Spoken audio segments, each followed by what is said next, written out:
Hello, good morning. मैं आज class 8 का साइंस पढ़ाने जा रहा हूँ। ठीक है, इसमें पहला चैप्टर है क्रॉप प्रोडक्शन एंड मैनेजमेंट। तो इसे ना पढ़ा करके मैं इसमें सेकेंड चैप्टर जो है इसका micro organisms friends and four वो पढ़ाने जा रहा हूँ।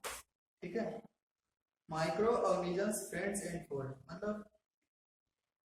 मतलब जो हमारे माइक्रो ऑर्गेनिजम्स है वो हमारे फ्रेंड्स हैं, मतलब हमारे मित्र हैं, या फो है या दुश्मन है। मतलब वो हमारे लिए किस तरह से हमारे या तो हेल्पर हैं, ठीक, या हमारे दोस्त हुए, ठीक है, हमारी सहायता कर सकते हैं, या हमारे दुश्मन हैं, तो किस तरीके से हैं वही पढ़ने जा रहे हैं इसमें। इन दिस चैप्टर, इस चैप्टर में हमें क्या क्या पढ़ने को मिलेगा तो वो बता रहा हूँ मैं।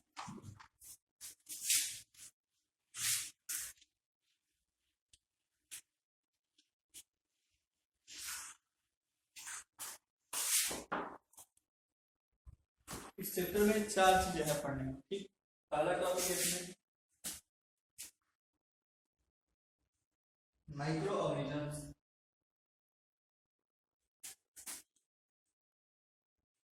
ठीक, सेकेंड चीज इसमें है वायरसेस।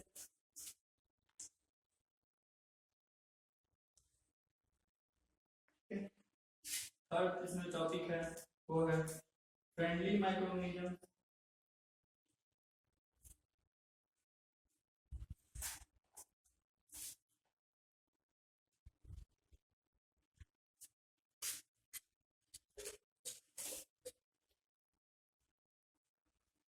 एंड चौथा इसमें जो है फोर्थ है जो वो है फूड प्रिजर्वेशन।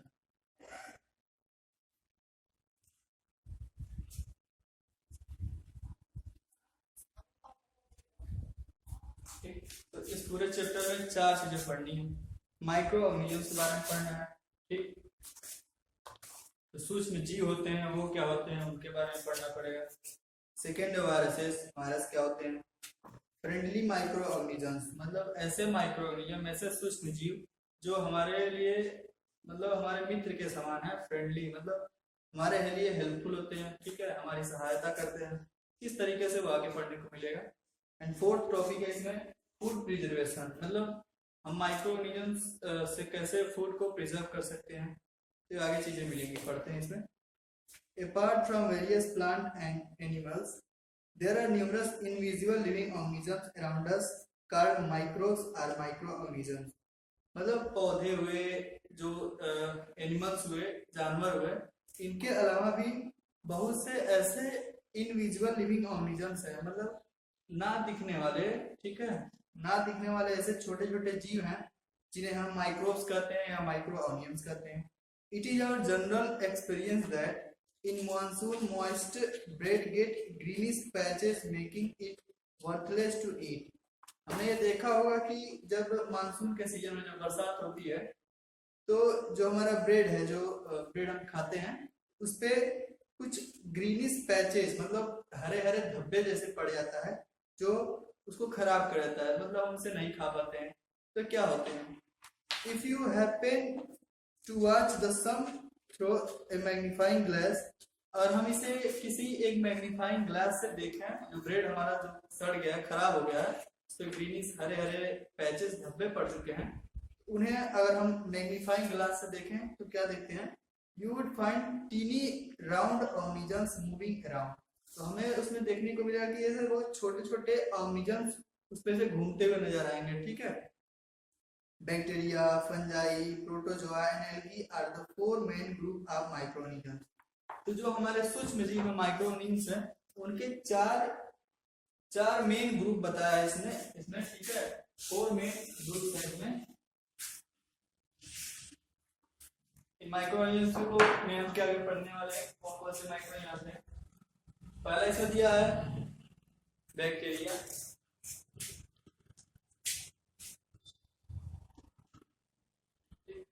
सेकेंड दिया फंजाई, ठीक है, एंड थर्ड है प्रोटोजोआ,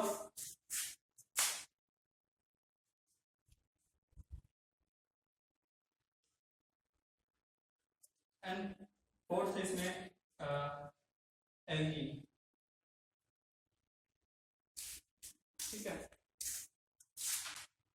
चार मुख्य ग्रुप हैं माइक्रो ऑर्गेनिजम्स के। मतलब माइक्रो ऑर्गेनिजम्स की बात करें तो उसमें क्या क्या आ सकता है? पहले या तो बैक्टीरिया हो सकता है कोई माइक्रो ऑर्गेनिज्म, या फंजाई हो सकता है, या प्रोटोजोआ हो सकता है, या एल्गी हो सकता है। तो इसके बारे में पढ़ते हैं। पहले इसमें हेडिंग है, नेक्स्ट हेडिंग है हैबिटेट ऑफ माइक्रो ऑर्गेनिज्म। मतलब इनका हैबिटेट क्या है, ये मतलब कहाँ रहते हैं, कैसे ये कहाँ कहाँ पाए जाते हैं, ठीक है। Where do micro organisms live, मतलब ये क्वेश्चन इसमें है कि माइक्रो ऑर्गेनिजम्स कहाँ रहते हैं, तो वही पढ़ना है। Micro organisms are found everywhere, जो सूक्ष्म जीव होते हैं माइक्रो ऑर्गेनिजम्स होते हैं वो हर जगह पाए जाते हैं। Therefore they can live in all type of habitat, इसीलिए वो किसी भी परिस्थिति में किसी भी हैबिटेट में वो रह सकते हैं।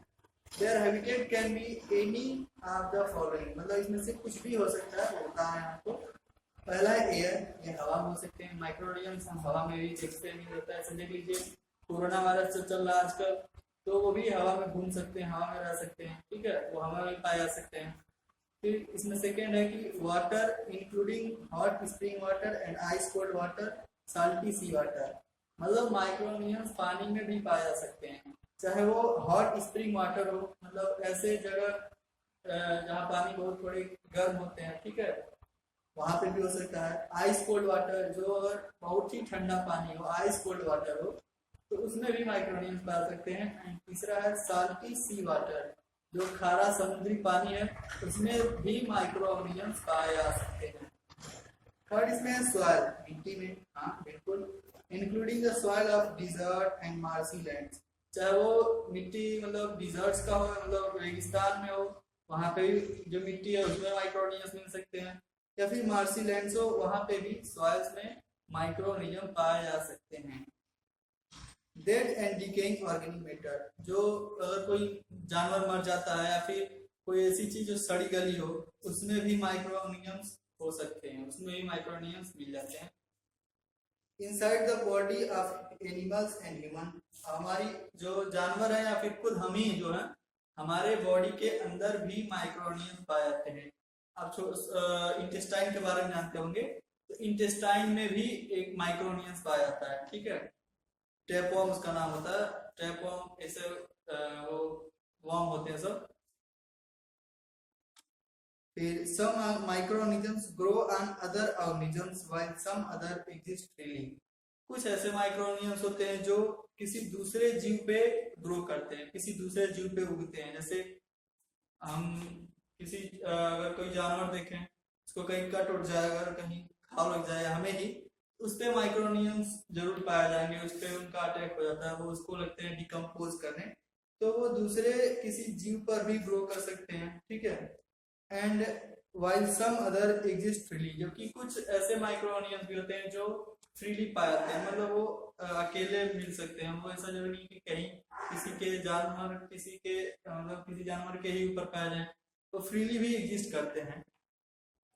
Micro organisms like amoeba may live along whereas fungi and bacteria may live in colonies। देखो, जो एक माइक्रो ऑर्गेनिज्म है अमीबा, ठीक है, वो along, वो अकेला रह सकता है, ठीक है, जो अमीबा है वो सिंगल पाया जा सकता है। लेकिन कुछ ऐसे जैसे फंजाई हुआ, बैक्टीरिया हुआ, तो ये सभी कॉलोनीज बना के रहती हैं, मतलब वो झुंड बना के रहते हैं। जो फंजाई हो गया या बैक्टीरिया, दोनों में ये कॉलोनी में रहते हैं। जैसे फंजाई की बात करें तो अगर आपके घर में अगर नल हो, ठीक है, उसके आसपास काई बन जाती है सब, ठीक है, तो वहां पे एक ही फंजाई नहीं होता है, बहुत सारे फंजाई होते हैं, तो वो कॉलोनी बना के रहते हैं, बैक्टीरिया हुआ, फंजाई हुआ। नेक्स्ट हेडिंग आता है इसमें वी एंड माइक्रोनियम्स। अब बात कर रहे हैं कि हम और माइक्रोनियम्स के बीच में क्या रिलेशन है, मतलब हम एक दूसरे के लिए हेल्पफुल है या फिर वो हमारे लिए नुकसानदायक है, तो उसके बारे में पढ़ते हैं। Microorganisms have a vital role in our life, ठीक, some of them are beneficial while others are harmful causing disease, मतलब हमारे जीवन में माइक्रोनियम्स का एक बहुत ही विशाल रोल है, वाइटल रोल है, ठीक है, बहुत बड़ा रोल है। कुछ इनमें से ऐसे होते हैं जो हमारे लिए बेनिफिशियल हैं, जो हमारे लिए लाभदायक हैं, लेकिन कुछ ऐसे हैं जो हमारे लिए हार्मफुल भी हैं, जो डिजीज काज करते हैं, जो बीमारियां कारण करते हैं, तो वो भी पाए जाते हैं माइक्रोनियम्स। फ्रेंडली माइक्रोनियम्स, अब पहला हम इसमें पढ़ने आ रहे हैं कि फ्रेंडली माइक्रोनियम्स, ऐसे माइक्रोनियम्स जो हमारे लिए मतलब हमारे लिए शत्रु नहीं है, हमारे मित्र जैसे हैं, मतलब हमारे लिए हेल्पफुल है, सिंपल सी बात है। तो पहले इसमें फ्रेंडली माइक्रोवेव क्या होता है।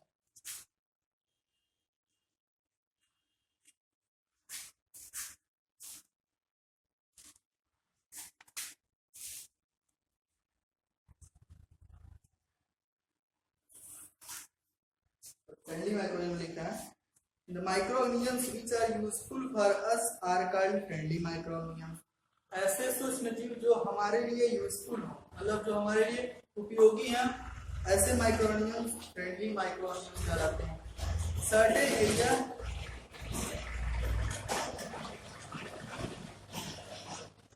Certain area in which microorganisms are useful for us। बहुत से ऐसी जगह है जहाँ पे ये जो सूक्ष्म जीव है, माइक्रोऑर्गेनिज्म्स है, ये हमारे लिए हेल्पफुल होते हैं। जैसे in the preparation of curd, bread etc। जैसे दही जब बनता है, जो हम खाते हैं, हमारे यूज के लिए तो है दही, तो वो बैक्टीरिया से ही बनता है, ठीक है, वो फर्मेंटेशन की वजह से बनता है, तो वो माइक्रोनियंस उसमें जाते हैं, तो फर्मेंटाइज करते हैं, तो वो हमारे लिए उपयोगी हो गया। दूध से दही में बदलना, लैक्टोबैसिलस नाम का जो बैक्टीरिया होता है वो हमारे लिए हेल्पफुल होता है, वही दूध को दही में कन्वर्ट करता है, ठीक है।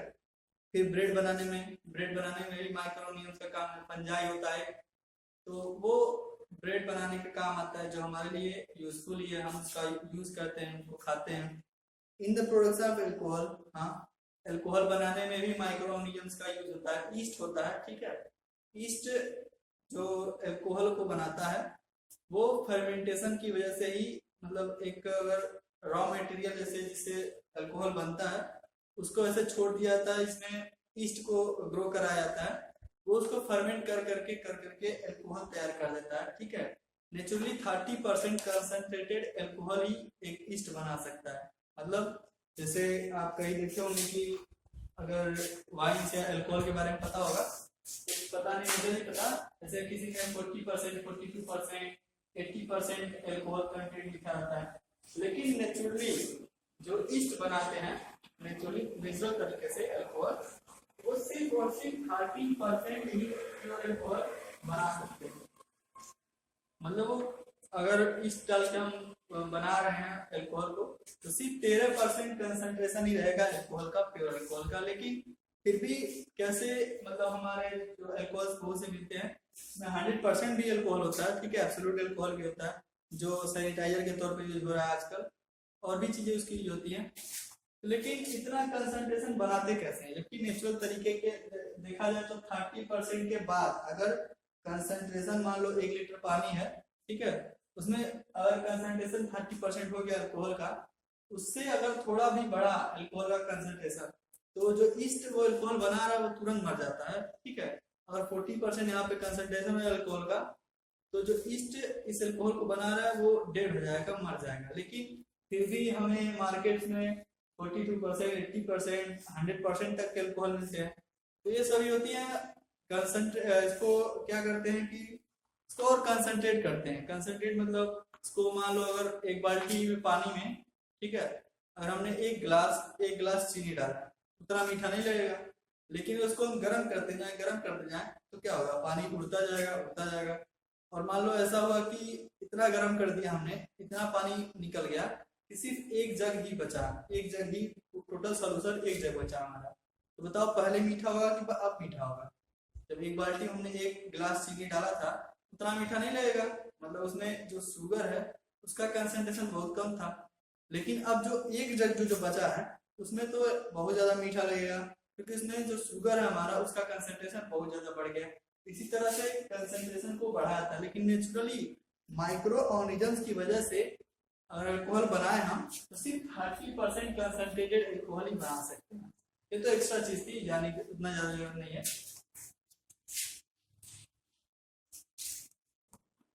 अब इसमें देखते हैं क्या क्या और भी यूज आते हैं माइक्रोऑर्गेनिज्म्स के हमारे लाइफ में। In the cleaning of environment by breaking down the organic waste into harmless and unusable substance. मतलब देखो हमारा जो इन्वायरमेंट है उसकी क्लीनिंग में भी ये हेल्पफुल होते हैं। मतलब अगर हमारा जो पर्यावरण है, जो हमारे आसपास की गंदी चीजें हैं, उनको ये सभी चीजें डिकम्पोज करती हैं, माइक्रो ऑर्गेनिजम्स। मान लो हमने सड़ा गला कोई भी चीज, कूड़ा करकट हुआ, वो फेंक दिया कहीं ले आके, तो वो बहुत थोड़ा दिन लगता है, टाइम लगता है, लेकिन वो चीजें डिकम्पोज हो जाती है, मतलब वो टूट टूट के, छोटे छोटे पार्टिकल टूट टूट के ब्रेक डाउन उनका होता है ऑर्गेनिक मैटर का, और वो मिट्टी में ही वैसे मिल जाती है, मिट्टी की तरह हो जाता है, ठीक है। तो जो हमारे लिए हार्मलेस है, मतलब मान लो अगर कूड़ा करकट था तो वो तो हमारे लिए नुकसानदायक था, लेकिन अब जो डिकम्पोजिशन के बाद, मतलब ब्रेक डाउन के बाद, अगर वो जो चीज बचा है वो खाद के रूप में भी यूज हो जाता है कहीं, ठीक है, और वो हमारे लिए हार्मलेस भी नहीं है, हमारे लिए नुकसानदायक भी नहीं है, एंड यूजेबल सब्सटेंस, मतलब यूज के लिए, मतलब ऐसा सब्सटेंस वो बन जाता है जो हमारे यूज में भी आ जाता है, ठीक है। इस तरह से ये इन्वायरमेंट को क्लीन करने में भी इनका हाथ होता है, जो माइक्रो ऑर्गेनिज्म है। इन the preparation of certain medicine, और माइक्रो ऑर्गेनिजम्स का यूज करके हम बहुत से मेडिसिन भी बनाते हैं, बहुत सी दवाइयां भी माइक्रो ऑर्गेनिजम्स के यूज से ही बनती हैं। इन एग्रीकल्चर, और अगर खेती में बात करें, कृषि में बात करें, तो इसका क्या यूज है देखते हैं।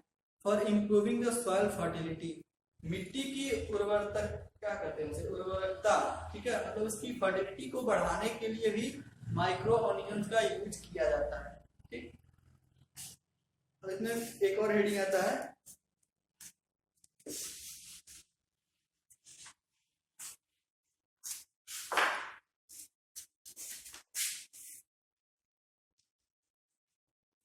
माइक्रो ऑर्गेनिजम्स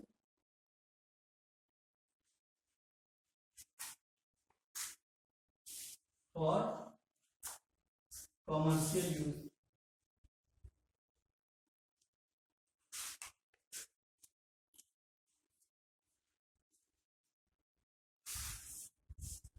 मतलब माइक्रो ऑर्गेनिजम्स का हमारे कॉमर्शियल लाइफ में, मतलब कॉमर्शियली इसका हम कैसे यूज करते हैं, मतलब जैसे जो एल्कोहल बन रहा था, जो ब्रेड बन रहा था, वो सभी कॉमर्शियल यूज में ही आते हैं, ठीक है। तो उसके बारे में पढ़ते हैं। Commercial production of alcohol, wine and acetic acid, commonly known as vinegar, find regular use of micro organism. मतलब अगर कॉमर्शियली मतलब होता है कि जिसको हम बाजार में, मार्केट में बेच सकें, ठीक है, मतलब बड़े बड़े लेवल पे उसका उत्पाद करें, ठीक है, कि लोगों, बहुत से लोगों को तो तक पहुंचा सकें। तो जैसे अल्कोहल हुआ, वाइन हुए, शराब हुए, एसिटिक एसिड हुआ जिसको विनेगर कहते हैं, जो मैगी वैगी बनता है उसमें मतलब एक लिक्विड डालते हैं, सब विनेगर जो होता है, सिरका जो होता है, एसिटिक एसिड हो गया। तो इन सभी का कॉमर्शियली प्रोडक्शन करने के लिए भी माइक्रो ऑर्गेनिजम्स का हम रेगुलर यूज करते हैं, मतलब इन, अगर ये माइक्रो ऑर्गेनिजम्स ना रहे तो अल्कोहल, एसिटिक एसिड, जो विनेगर हो गया, वाइन हो गया, ये सब बन ही नहीं सकते, ठीक है। अगर इनमें फ्रेमेंटेशन ना हो, इनका ब्रेक डाउन ना हो, छोटे छोटे चीजों में ना टूटे ये, तो ये चीजें बनेंगी ही नहीं। तो कॉमर्शियली भी इनका बहुत ही यूज है। ईस्ट विच है सिग्निफिकेंट फॉर प्रोड्यूसिंग अल्कोहल, देखो हम बताते हैं ईस्ट का यूज होता है। तो जो अल्कोहल के प्रोडक्शन में बहुत ज्यादा जो यूज होता है ईस्ट का, ठीक है, एंड वाइन, अल्कोहल और वाइन बनाने में ईस्ट का बहुत ज्यादा यूज होता है। Is grown on natural sugar present in grain such as barley, wheat, rice, crushed fruit juice, etc। इनको ग्रो किया जाता है, अगर एक मान लो फ्रूट जूस जैसे अंगूर हुआ, ठीक है, इसको क्रश किया हुआ, मतलब तो बढ़िया से उसको क्रश किया हुआ फ्रूट जूस हो गया, ठीक है। राइस, राइस हो गया, वीट हो गया, बार्ली, जौ हो गया। तो इन सभी के जो ये ग्रेन्स हैं, इन सभी में जो नेचुरल शुगर डाल के, ठीक है, इनमें ईस्ट ग्रो करा जाता है, जिससे अल्कोहल या वाइन इनसे बनते हैं, ठीक। The process of conversion of sugar into alcohol known as fermentation was discovered by Louis Pasteur। देखो, शुगर को अल्कोहल में कन्वर्ट करने की जो विधि है, ठीक है, मान लो शुगर से हम अल्कोहल बना रहे हैं, ठीक, शुगर को अल्कोहल में कन्वर्ट करने का, ठीक है, जो तरीका है, जो प्रोसेस है, उसे हम फर्मेंटेशन कहते हैं। मतलब ये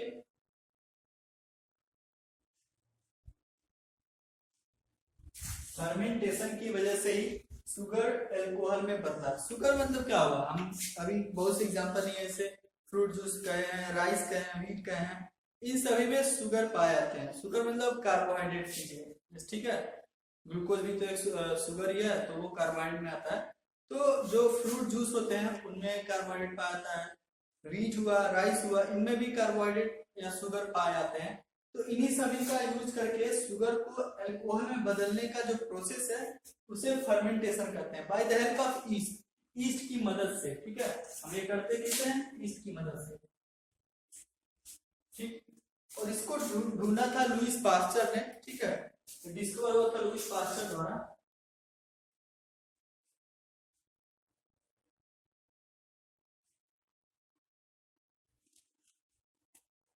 $1857 में, 1857 में, ठीक है। मतलब फर्मेंटेशन का डिस्कवर किया था लुईस पास्चर ने, ठीक है, 1857 में। तो ये हुआ हमारा micro organisms for commercial use, मतलब सूक्ष्म जीवों का यूज हमारे कमर्शियल लाइफ में, ठीक है, अल्कोहल, वाइन, ब्रेड ये सब बनाने में। अब नेक्स्ट स्टडी हमारा micro organisms for use of medicine, ठीक है, micro organisms for medicinal use.